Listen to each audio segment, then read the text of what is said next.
ওম হনুমতে নমঃ। জয় শ্রীরাম। নমস্কার দর্শক বন্ধুরা, অমৃত কথা এই চ্যানেলে জানাই আপনাদের স্বাগত। আজ হনুমান জয়ন্তীর এই পরম পবিত্র পুণ্য লগ্নে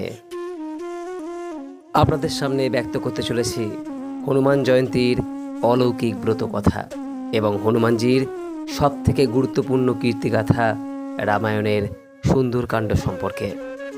শাস্ত্রে বলা হয়, সুন্দরকাণ্ডের মহিমা শ্রবণ করলে মানুষের জীবনের সব অসম্ভাব্য কাজও সম্ভব হয়ে ওঠে। আশা করি আজকের এই ব্রত কথা শ্রবণ করে আপনাদের ভালো লাগবে এবং বজরংবলীর অশেষ কৃপা আপনারা নিশ্চিত রূপেই লাভ করবেন। চলুন ভক্তি ভরে শুরু করা যাক আজকের হনুমান জয়ন্তীর ব্রত কথা ও সুন্দরকাণ্ড। ওম হনুমতে নমঃ। জয় শ্রীরাম। রাজা দশরথ পুত্রেষ্টি যজ্ঞ করে অগ্নিদেবতার কাছ থেকে পেয়েছিলেন পুত্রদায়ী পায়েস। সেই পায়েস রানী কৈকেয়ী যখন খাচ্ছিলেন তখন একটি শকুন এসে পায়েস ছিনিয়ে আকাশে উড়ে গেলেন। অন্যদিকে দেবী অঞ্জনা পুত্র কামনায় শিবের তখন তপস্যা করছিলেন। দেবী অঞ্জনার তপস্যায় ভগবান শিব সন্তুষ্ট হন। তিনি দেবী অঞ্জনাকে দর্শন দিয়ে বলেন, একাদশ রুদ্রের একটি রুদ্র হয়ে তার গর্ভে জন্ম নেবেন তিনি। এরপর ভগবান শিবকে পুত্র হিসেবে পেতে অঞ্জনা পবনদেবের তপস্যা শুরু করেন। তপস্যায় পবনদেব তুষ্ট হন। এমনই সময় সেই শকুন পায়েস নিয়ে উড়ে যাচ্ছিল। সেই পায়েসের বাটি ঠিক সেই সময় শকুনের মুখ থেকে ফসকে গিয়ে অঞ্জনার কাছে এসে পৌঁছায়। সেই পায়েস গ্রহণ করেন দেবী অঞ্জনা। পুত্রেষ্টি যজ্ঞ থেকে উৎপন্ন পায়েস গ্রহণ করে দেবী গর্ভবতী হন। চৈত্র মাসের শুক্লপক্ষের নবমী তিথিতে শ্রীরামচন্দ্রের জন্মের পরেই আজকের দিনে এই চৈত্র পূর্ণিমাতে মর্তে অবতরণ হয় তার পরম ভক্ত বজরংবলী শ্রী হনুমানজির। তাই আজকের দিনটি হনুমান জয়ন্তী হিসেবে পালন করা হয়। হনুমানজির জন্ম হয় দেবী অঞ্জনার গর্ভে। ভগবান শ্রী হনুমানের মা দেবী অঞ্জনা ছিলেন পুঞ্জিকা স্থল নামে একজন অভিশপ্ত স্বর্গীয় পরী। তিনি নিজের আচরণের জন্য একজন ঋষি দ্বারা অভিশপ্ত হন। সেই ঋষি তাকে বানর রাজকুমারী হওয়ার অভিশাপ দিয়েছিলেন। অভিশাপ অনুসারে তার জন্ম হয় বানরকুলে। সেখানে তাঁর বিবাহ হয় কেশরী নামে একজন বানর প্রধানের সঙ্গে। অঞ্জনা ও কেশরীর পুত্র হিসেবে আজকের দিনে জন্ম নেন হনুমানজি। ভগবান হনুমান হলেন মহাদেবের রাবণ বধের উদ্দেশ্যে ভগবান শ্রী বিষ্ণু রামের অবতারে জন্ম নেবেন বলে স্থির করেন।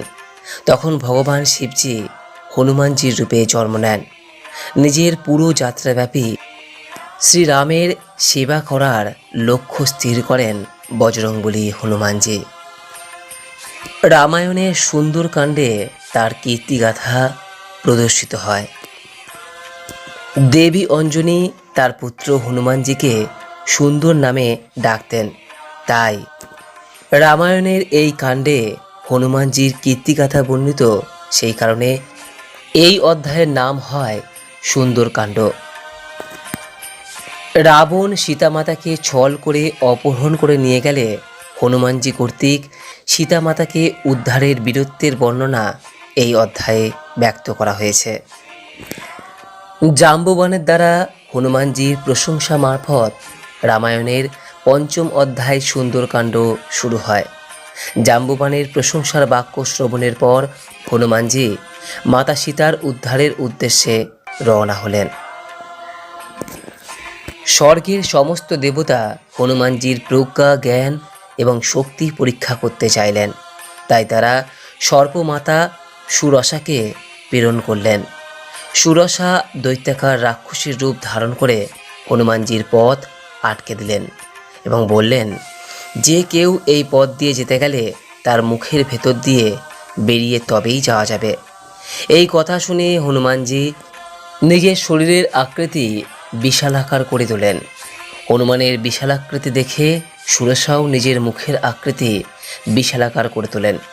এইবার হনুমান হঠাৎ করে নিজেকে তার ক্ষুদ্র অবতার ধারণ করেন এবং তার মুখের মধ্যে প্রবেশ করেন এবং নাক থেকে বেরিয়ে আসেন। এইভাবে তিনি সমস্ত দেবদেবীর কাছে নিজের জ্ঞান ও দক্ষতার পরিচয় দেন এবং বাধা দূর করলেন। আকাশ ও সাগরে বাধার সম্মুখীন হওয়ার পর হনুমানজি দানবী সিংহিকা নামক এক দানবীর বাধায় পড়লেন। এই সিংহিকা দানবী তার ক্ষমতা বলে হনুমানজির ছায়া ধরে তাকে গিলে ফেললেন। হনুমানজি দানবীর শরীরের ভেতর গিয়ে তার ভেতরের অঙ্গ প্রত্যঙ্গ নষ্ট করে তাকে হত্যা করে বেরিয়ে এলেন। এইভাবে হনুমানজি যাত্রাপথে সকল বাধা দূর করে লঙ্কায় প্রবেশ করলেন।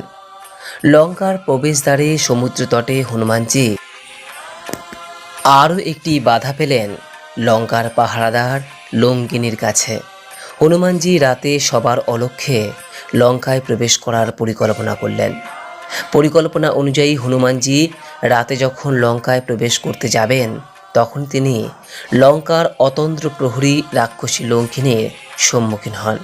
তিনি হনুমানকে জিজ্ঞাসাবাদ করেন, কিন্তু যখন তিনি বুঝতে পারেন যে তিনি একজন অনুপ্রবেশকারী তখন তিনি তাকে আক্রমণ করেন এবং সেই লড়াইয়ে লঙ্কিনী পরাস্ত হন। লঙ্কিনী ছিলেন ব্রহ্মার বাসস্থানের একজন প্রহরী। ব্রহ্মার অভিশাপে তাকে রাক্ষসকুলের বাসভবনের প্রহরী হতে হয়েছিল। ব্রহ্মা তাকে বলেছিলেন যে সে তখনই অভিশাপ থেকে মুক্তি পাবেন যখন কোনো বানর তাকে যুদ্ধে পরাজিত করবে এবং এভাবেই তার অভিশাপের অবসান ঘটবে। কিছুক্ষণ পরেই তিনি বুঝতে পারলেন যে এই বানরটি কোনো সাধারণ বানর নয়। তিনি ব্রহ্মার অনুগ্রহের কথা স্মরণ করেন। তৎক্ষণাৎ লঙ্কিনী হনুমানের কাছে ক্ষমা চেয়ে নেন এবং তিনি বুঝতে পারেন যে ব্রহ্মার ভবিষ্যৎবাণী সত্য হতে চলেছে। হনুমানজি তখন সীতার সন্ধানে লঙ্কার রাজপ্রাসাদের আশেপাশে ঘুরে বেড়াচ্ছেন। তখনই তার বিভীষণের সাথে সাক্ষাৎ হয়, যিনি তাকে সীতার গোপন অবস্থান সম্পর্কে ওয়াকিবহাল করেন। বিভীষণের কাছ থেকে তথ্য পেয়ে তিনি অশোক ভাটিকার দিকে হনুমানজি সীতা মাতাকে বিভীষণের পরামর্শ মতো অশোক ভাটিকায় খুঁজতে এলে তিনি দেখতে পান সীতা মাতা অনেক রাক্ষসী দ্বারা বেষ্টিত ছিলেন। একই সাথে রাবণ অশোক ভাটিকায় প্রবেশ করে সীতামাতাকে ভয় দেখানোর চেষ্টা করলেন এবং রাবণ সীতাকে তার সাথে বিয়ে করার দাবি করছিলেন, কিন্তু সীতামাতা তা প্রত্যাখ্যান করলেন। রাবণ রাগান্বিত হয়ে তাকে হত্যা করতে উদ্যত হলে তার স্ত্রী তাকে তা করতে বাধা দেন। এই সময়ই ত্রিজাতা নামে এক অসুরী, যিনি সীতামাতার প্রতি সহানুভূতিশীল ছিলেন, তিনি তাকে অভয় ও উৎসাহ প্রদান করলেন। হনুমানজি শ্রীরামের একজন বার্তাবাহক হিসেবে সীতামাতার সামনে উপস্থিত হলেন এবং প্রভু শ্রীরামের আংটি সীতামাতার সামনে উপস্থাপন করলেন। মাতা সীতা হনুমানকে জিজ্ঞাসা করলেন যে তার স্বামী রামজি এবং রামজির ভ্রাতা লক্ষণজি কেমন আছেন। হনুমানজি তাকে উত্তর করলেন যে দুজনেই শারীরিকভাবে সুস্থ আছেন, কিন্তু তাদের মনে প্রচুর দুঃখ রয়েছে। সীতা মাতা তখন সংশয় প্রকাশ করলেন যে রাবণের মতো এক শক্তিশালী রাক্ষসের সঙ্গে সামান্য এক বানর কিভাবে লড়াই করতে পারে। হনুমানজিও তার সন্দেহ দূর করতে তার সত্যিকারের বৃহৎ এবং শক্তিশালী রূপ ধারণ করলেন। এরপর হনুমানজি সীতার কাছ থেকে অনুমতি নিয়ে অশোক ভাটিকার গাছ থেকে ফল খেতে শুরু করলেন। সমস্ত ফুল ভেঙে গাছ উপড়ে ফেলে এমনকি রাবণের কয়েকজন সৈন্যকে হত্যা করে তিনি সেখানে ত্রাস সৃষ্টি করলেন। খবরটি খুব তাড়াতাড়ি রাবণের কানে গিয়ে পৌঁছালো। রাবণ তার সৈন্যবাহিনী প্রেরণ করে হনুমানজিকে নিয়ন্ত্রণ করার সর্বাত্মক চেষ্টা করলেন। প্রাথমিক সমস্ত প্রচেষ্টা ব্যর্থ করে রাবণ অত্যন্ত বিরক্ত হয়ে তার পুত্র মেঘনাথকে হনুমানজিকে আটক করতে আনতে পাঠালেন। তাকে আটক করে বাঁধতে মেঘনাদ শেষ পর্যন্ত হনুমানজির উদ্দেশ্যে ব্রহ্মাস্ত্র এবং নাগপাশ অস্ত্র ব্যবহার করতে বাধ্য হলেন। ব্রহ্মাস্ত্রের সম্মান রক্ষার্থে হনুমান শেষ পর্যন্ত ধরা দিলেন। হনুমানজিকে বেঁধে রাবণের দরবারে প্রবেশ করলেন মেঘনাদ। হনুমানজি রাবণের দরবারে রাবণকে বললেন তিনি ভগবান শ্রীরামের একজন বার্তাবাহক, রামের দূত, যার স্ত্রী প্রতারণার শিকার হয়ে আপনার কাছে আটক। হনুমানজি রাবণকে অত্যন্ত ধার্মিক পরিবার থেকে আসার কারণে সীতামাতাকে সসম্মানে ছেড়ে দিতে অনুরোধ করলেন। শ্রীরাম তাকে ক্ষমা করবেন, কারণ তিনি করুণা সাগর, কখনো তার ভক্ত বা যারা তার আশ্রয় নেন তিনি তাদের কখনো অস্বীকার করেন না। তাই রাবণ অবশ্যই যেন মাতা সীতাকে সসম্মানে ছেড়ে দেন। অত্যন্ত অহংবোধে নিমজ্জিত রাবণ হনুমানজির এই কথা শুনে তার লেজ আগুনে পুড়িয়ে দিতে আদেশ করলেন। রাবণ হনুমানজিকে উচিত শিক্ষা দেবার জন্য তার লেজ পুড়িয়ে দেওয়ার নির্দেশ দেন। হনুমানজি তার শরীরের আকার বাড়িয়ে দেন। অবশেষে যখন হনুমানের লেজ জ্বালিয়ে দেওয়া হলো, তখন তিনি তার আকার হ্রাস করে নেন এবং লেজ দিয়ে পুরো লঙ্কা নগরীতে আগুন ধরিয়ে দেন।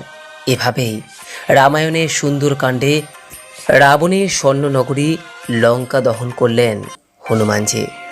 এরপর মাতা সীতার কাছ থেকে অনুমতি নিয়ে তিনি শ্রীরামচন্দ্রের কাছে আবার ফিরে আসেন এবং সম্পূর্ণ লঙ্কা জয়ের লক্ষ্যে নিজেকে শ্রীরামচন্দ্রের সঙ্গে যুক্ত করেন। এইভাবে রামায়ণের সুন্দরকাণ্ডের সমাপ্তি ঘটে। হনুমান জয়ন্তীর প্রাক্কালে যে ব্যক্তি এই হনুমান জয়ন্তীর ব্রত কথা এবং সুন্দরকাণ্ড পাঠ বা শ্রবণ করবেন, তিনি তার সমস্ত সমস্যা কাটিয়ে উঠতে সক্ষম হবেন। আশা করি দর্শক বন্ধুরা ভিডিওটি আপনাকে সমৃদ্ধ করেছে। ভালো লাগলে লাইক করবেন এবং শেয়ার করবেন। আর আজকের দিনে ওপরে দেওয়া এই হনুমান চালিসা পাঠ বা শ্রবণ করতে কখনোই যেন ভুলবেন না। সকলেই ভালো থাকুন, সুস্থ থাকুন এই কামনা করে আজকের মতো ভিডিওটি এখানেই শেষ করলাম। নমস্কার, ধন্যবাদ। ঈশ্বর আপনার মঙ্গল করুক।